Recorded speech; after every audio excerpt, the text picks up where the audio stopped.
Hello everyone. So recently हमने एक series start की थी जिसमें हम पीजीटी ज्योग्राफी को टारगेट कर रहे हैं और इस सीरीज में हम प्रीवियस ईयर क्वेश्चन पेपर को डिस्कस कर रहे हैं। लास्ट क्लासेस में हमने ऑलरेडी क्वेश्चन पेपर्स को डिस्कस किया है और ये हमारा नेक्स्ट क्वेश्चन पेपर है। देखिए जो क्वेश्चन पेपर है वो DSSB के लास्ट ईयर का क्वेश्चन पेपर है और ये आपको काफ़ी हेल्प करेगा। ये क्वेश्चन आपको काफ़ी हेल्प करेंगे जो भी आपके रिसेंटली आने वाले एग्जाम्स हैं। लाइक आपका DSSB पीजीटी एग्जाम है, आपका आरपीएससी है या आपका स्टेट लेवल 3 पीजीटी का एग्जाम है। और यहाँ से आपको ये आइडिया हो जाएगा कि किस तरह के क्वेश्चंस पीजीटी लेवल के एग्जामिनेशन में आते हैं। तो चलिए स्टार्ट करते हैं ज़्यादा टाइम वेस्ट ना करते हुए। देखिए क्वेश्चन नंबर 161 क्या बोल रहा है कि in Koppen's climate classification ET and EF is identified by. देखिए आंसर करने से पहले एक बार कोपेन के बारे में समझ लीजिए। यहाँ पे कोपेन है, जो वाल्डमेर कोपेन है वो एक जर्मन और रशियन मेट्रोलॉजिस्ट हैं जिन्होंने क्या किया है कि पूरे वर्ल्ड के क्लाइमेट जोन्स को डिफरेंट एब्रीविएशंस में क्या कर दिया है, डिवाइड कर दिया है। अच्छा, मेन क्लाइमेटिक ग्रुप्स कितने हैं उनके अकॉर्डिंग? तो देखिए total number of main climatic groups हैं वो 5 हैं। जैसे कि ए ट्रॉपिकल क्लाइमेट्स को स्टैंड करता है, बी ड्राई क्लाइमेट्स को करता है, सी टेम्परेट को करता है और डी कॉन्टिनेंटल स्नो क्लाइमेट को करता है और ई पोलर क्लाइमेट्स को करता है। तो इनके अकॉर्डिंग ई, टी और ई एफ को बताना है और यहाँ पे आंसर दिया हुआ है। तो जैसे soil is permanently frozen to depth of 100 of meter, ये बात सही है। Year and old cold temperature with the warmest month less than 10 degrees Celsius. Vegetation is dominated by mosses, lichens, dwarf trees and secreted woody shrubs. तो all of the given options, ठीक है। तो देखिए यहाँ पे हर एक जो एब्रीवेशंस हैं उनकी अलग अलग करेक्टरिस्टिक्स हैं। अब यहाँ पे टाइम कम है तो मैं हर एक करेक्टरिस्टिक्स को नहीं बता सकता हूँ, बट ये आपकी 11th फंडामेंटल फिजिकल ज्योग्राफी के डायरेक्ट वहाँ से क्वेश्चन है। तो आप वहाँ से एक बार वाल्डमेर कोपेन है उनको एक बार जरूर पढ़ लीजिएगा। तो क्वेश्चन नंबर 161 का राइट आंसर है ऑप्शन नंबर डी। देखिए उसके बाद है क्वेश्चन नंबर 162। अब यहाँ पे if there is no atmosphere then the earth average temperature will be. देखिए अगर एटमॉस्फेयर नहीं होता तो क्या होता, अर्थ पे जो फ्रीजिंग टेम्परेचर है, फ्रीजिंग जोन मिलता या अर्थ का जो टेम्परेचर वो काफ़ी कम मिलता। अब आप कहोगे सर ऐसा कैसे? तो देखिए जो भी सन से आने वाली जो हीट रेडिएशंस हैं वो एग्जैक्टली वापस इसी तरह से रिफ्लेक्ट कर जाती है जिसकी वजह से जो अर्थ का इंसुलेशन है वो मेंटेन नहीं हो पाता। इस कॉन्सेप्ट को नेक्स्ट एक क्वेश्चन में मैं आपको थोड़ा सा डिटेल बताऊंगा, लेकिन क्वेश्चन नंबर 162 का राइट आंसर है ऑप्शन नंबर बी। उसके बाद है diametrical extent of an eye of hurricane can be. अब यहाँ पे आप लोगों से पूछ रहा है कि हुरिकेन क्या है। तो देखिए जो हुरिकेन है क्वेश्चन नंबर 163 में, तो हुरिकेन कुछ नहीं है, ट्रॉपिकल साइक्लोन है। कैसा है? Tropical cyclone. साइक्लोन जनरली दो तरह के होते हैं, आपके ट्रॉपिकल साइक्लोन्स हैं और एक्स्ट्रा ट्रॉपिकल साइक्लोन है। Tropical cyclones generally low pressure areas में बनेंगे और यहाँ पे पूछ रहा है कि आई। अब आई में आपको यहाँ पे ये स्टैंड देखने को मिलेगा कि यहाँ पे विंड्स की जो स्पीड है वो काफ़ी कम होती है, ठीक है। तो आंसर है इसका 20 से 40 माइल्स, ठीक है, 20 से 40 माइल्स।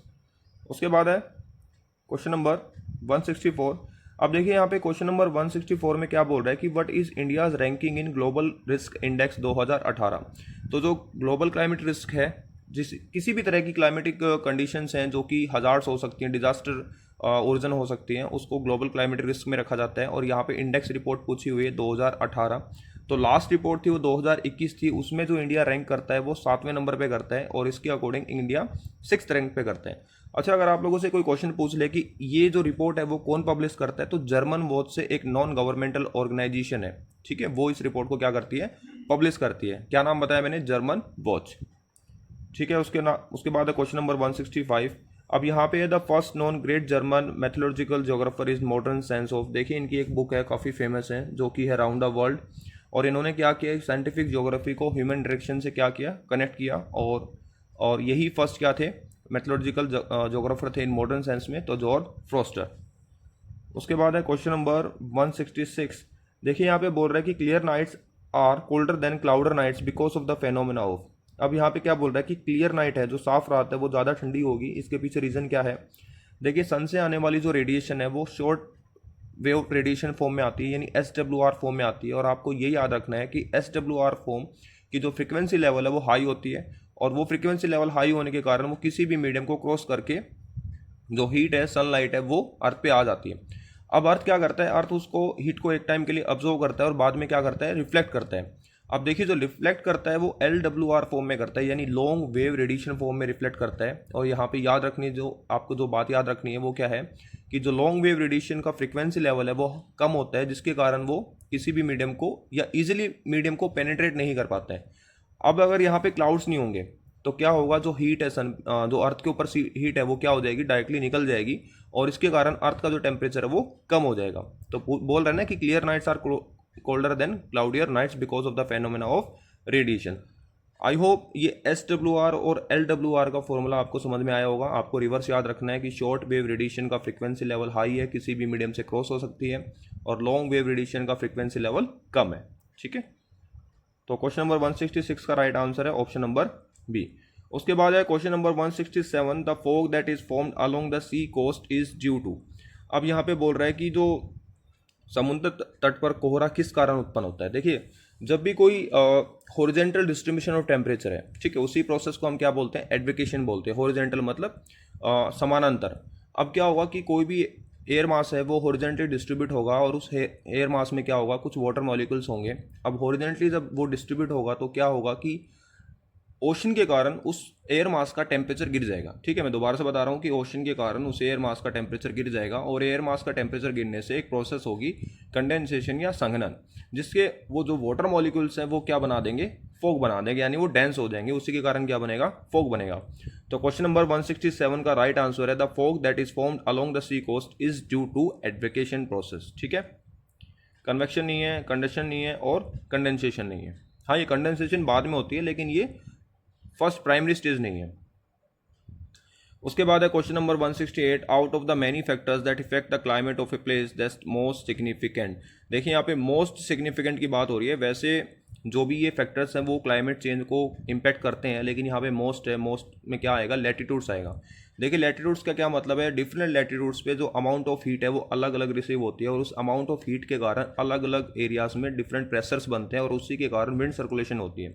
तो प्राइमरी जो कोज है वो क्या है, लैटिट्यूड है, और लैटिट्यूड पे क्या होगा कि अलग हीट अब्जॉर्व होगी। ठीक है, तो out of the many factors that affect the climate of a place that most significant is latitude. उसके बाद है a line drawn a map that connects point of equal sunshine. तो equal sunshine में क्या होगा, Isle होगा। Isobars नहीं है, आइसोथर्म्स नहीं है। आइसोबास प्रेशर्स को मिलाती है, आइसोथर्म्स टेम्परेचर को मिलाती है। तो यहाँ पे सन साइंस की जब हम बात करेंगे तो क्या आएगा, आइसोल। देखिए, इस तरह के क्वेश्चंस आपको एग्जाम में काफ़ी देखने को मिलते हैं, तो ये फैक्चुअल क्वेश्चन है, इनको आपको याद रखना है।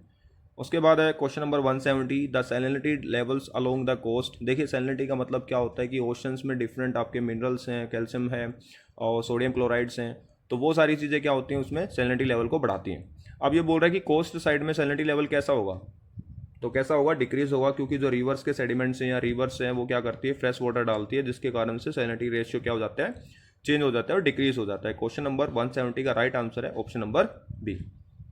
उसके बाद है question number 171, which of the following statement isn't true of ocean current. तो यहाँ पे क्या है कि ocean water is pure and clean, answer directly है। तो क्वेश्चन नंबर 171 का राइट आंसर है ऑप्शन नंबर बी।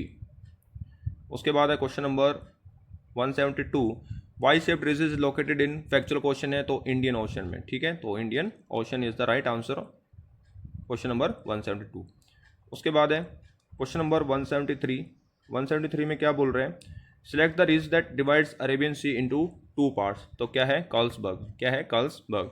अब देखिए, यहाँ पे रिजेस किस तरह से बनती है, तो आपको रिजेस बनने की प्रोसेस को समझने के लिए प्लेट्स की मूवमेंट समझनी होगी। प्लेट्स की मूवमेंट्स जैसे आपने जियोमोर्फोलॉजी में पढ़ा होगा, कन्वर्जेंट मूवमेंट है, डाइवर्जेंट मूवमेंट है, ट्रांसफॉर्म मूवमेंट्स है। तो इस तरह के रिजेस आप लोगों को डाइवर्जेंट मूवमेंट्स में देखने को मिलती है, जब दो प्लेट्स आपस में एक दूसरे से हटना स्टार्ट हो जाती है और नीचे से जो मैग्मा है वो बाहर आता है और धीरे धीरे सोलिडिफिकेशन के कारण एक रिज टाइप फॉर्मेशन बना लेता है। तो क्वेश्चन नंबर 173 का राइट आंसर है ऑप्शन नंबर सी।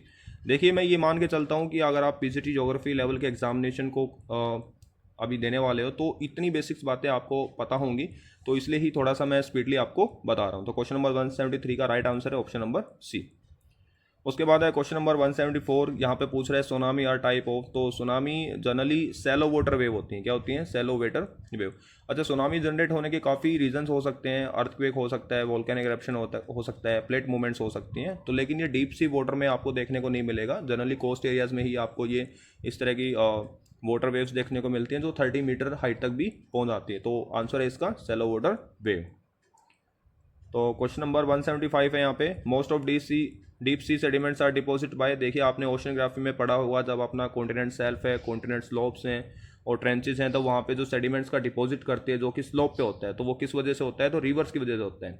ठीक है, रिवर्स की भी 3 स्टेज होती हैं, आपकी इनिशियल स्टेज, उसके बाद मैच्योर स्टेज और उसकी ओल्ड स्टेज। तो ओल्ड स्टेज में आके रिवर्स क्या करते हैं, अपने साथ जो भी सेडिमेंट्स हैं उसको लाके कहाँ पे डिपॉजिट करेगी, कॉन्टिनेंट शेल्फ और स्लोप एरिया में। ठीक है, तो क्वेश्चन नंबर 175 का राइट आंसर है ऑप्शन नंबर बी। उसके बाद है क्वेश्चन नंबर 176, यहाँ पे पूछ रहे थे salinity in polar areas during summer, तो क्या होगा, डिक्रीज होगा। अच्छा, ऐसा हुआ क्यों, तो देखो आपको पता है कि पोलर एरियाज में क्या होते हैं, ग्लेशियर्स होते हैं और समर में ग्लेशियर्स क्या करेंगे, मेल्ट करेंगे, और ग्लेशियर्स में कैसा पानी होता है, तो फ्रेश वाटर होता है। तो फ्रेश वाटर जब ओशंस में समर्स होगा मिलेगा तो क्या हो जाएगा, रेशियो चेंज होगा और सैलिनिटी क्या हो जाएगी, डिक्रीज हो जाएगी। तो 176 का राइट आंसर है ऑप्शन नंबर डी। उसके बाद है question number 177, the ideal temperature range required for the survival of coral reefs. तो देखिए यहाँ पे फैक्चर क्वेश्चन है, तो कोरल रीफ का जो टेम्परेचर है आइडल वो क्या है, 18 to 30 डिग्री सेल्सियस। ठीक है, उसके बाद है क्वेश्चन नंबर 178, यहाँ पे है doctor Roger discovered the existence of new zone in the ocean, it extend from 130 meter to 300 meter and is the fourth zone of confirmed by top 3000 meter of the ocean, name this zone. Directly factual question है, तो क्या है, रेरोफोटिक। उसके बाद है question number 779, ये second last question है, name the new ocean current discovered off the coast of Madagascar that finds into the Mozambique channel, तो क्या है, south west Madagascar coast current. देखिए जो करंट है वो इलेक्ट्रॉनिक फ्लो वाला करंट नहीं है, ये ज्योग्राफी में करंट होता है। करंट जनरली 2 टाइप्स होते हैं, या तो कोल्ड करंट है या हॉट करंट है। ठीक है, तो क्वेश्चन नंबर 179 का right answer option number B. उसके बाद है ये हमारा लास्ट क्वेश्चन होगा, इसमें डायरेक्टली पूछा हुआ है कि which is the longest river in Antarctica, तो क्या है ये, ओनेक्स रिवर। अच्छा, इसकी लेंथ है अगर टोटल आपसे पूछी जाए तो कितनी है, तो 32 किलोमीटर है। तो आज के लिए सिर्फ इतना रखते हैं। आई होप ये क्वेश्चंस आपको समझ में आएंगे। नेक्स्ट क्लास में हम नेक्स्ट 20 क्वेश्चंस को डिस्कस करेंगे। देखिए अगर कोई कॉन्सेप्ट है जो कि थोड़ा सा स्पीडली मैंने बताया, अगर इनकेस आपको समझ में नहीं आता है तो आप कमेंट सेक्शन में बता सकते हो, मैं उस कॉन्सेप्ट को थोड़ा सा डिटेल कर दूंगा। तो आज के लिए सिर्फ इतना, और लेक्चर अगर आपको इन्फॉर्मेटिव लगता है तो प्लीज़ शेयर कीजिएगा। Bye and have a nice day.